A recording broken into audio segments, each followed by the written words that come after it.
भवन्तम् एतर्हि मनस्वी गर्हिते विवर्तमानं नरदेव वर्तमनि कथं न मन्युर्ज्वलयति उदीरितः समितरुं शुष्कम् इवाग्निरुच्छिका। अन्वय नरदेव एतर्हि मनस्वी गर्हिते वर्तमनि विवर्तमानं भवन्तम् उदीरितः मन्युः शुष्कं समितरुं उच्छिका अग्निरिव कथं न ज्वलयति।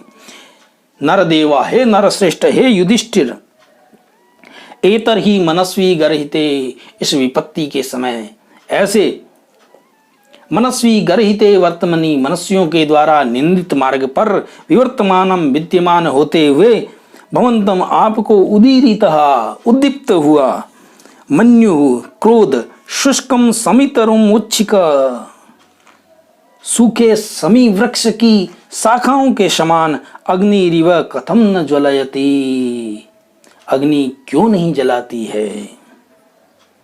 हे युधिष्ठिर,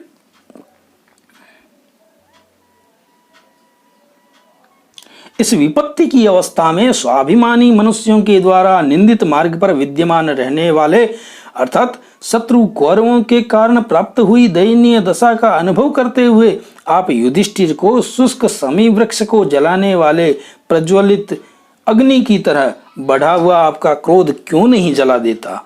अर्थात जैसे समी वृक्ष को अग्नि शीघ्र ही जला देती है, उसी प्रकार अपनी दुर्दशा से उत्पन्न क्रोध भी आपको जला देना चाहिए।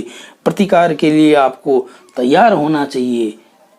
हमें कौरवों से प्रतिशोध के लिए तैयार होना चाहिए। अवंध्य कोपस्य विहंतुरापदाम भवन्ति वस्या स्वयमेव देहिना अमर्ष शून्येन जनस्य जंतुना न जात हार्देन न विद्विषादरः। अन्वयः अवंध्य कोपस्य आपदाम विहंतु देहिना स्वयमेव वस्याः भवन्ति अमर्ष शून्येन जंतुना जात हार्देन जनस्य आदर न विद्विषादर न।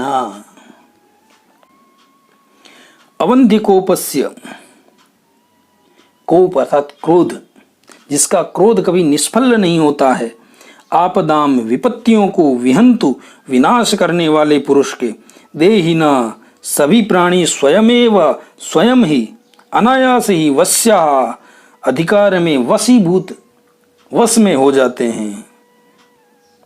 वश्या भवन्ति वशीभूत हो जाते हैं, वश में हो जाते हैं, अपने अधिकार में हो जाते हैं। किंतु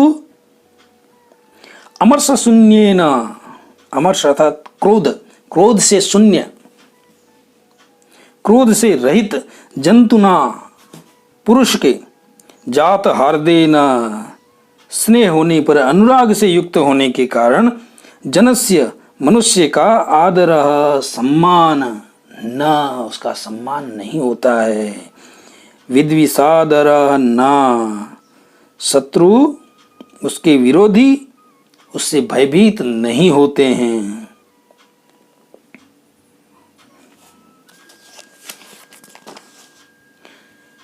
द्रौपदी राजा युधिष्ठिर से कहती है कि हे राजन, क्रोध रहित व्यक्ति इस लोक में न तो सम्मान को प्राप्त करता है और न ही उससे कोई भयभीत होता है। सफल क्रोध वाले तथा विपत्तियों का विनाश करने वाले पुरुष के वशीभूत सभी प्राणी हो जाते हैं, सभी प्राणी उसके अधिकार में हो जाते हैं। किंतु क्रोध रहित पुरुष के अनुराग से युक्त होने के कारण उसके प्रति किसी मनुष्य का न तो सम्मान रहता है और न ही शत्रु उससे डरते हैं। जो राजा अमोघ क्रोध वाला होता है, जिसका क्रोध कभी निष्फल नहीं होता है, उससे सभी प्राणी स्वयं ही उसके अधिकार क्षेत्र में आ जाते हैं, सभी उसके वश में आ जाते हैं, सभी उसका सम्मान करते हैं। लेकिन जो क्रोध से रहित होता है, उसका ना तो उससे शत्रु डरते हैं, ना ही लोग उसका सम्मान करते हैं।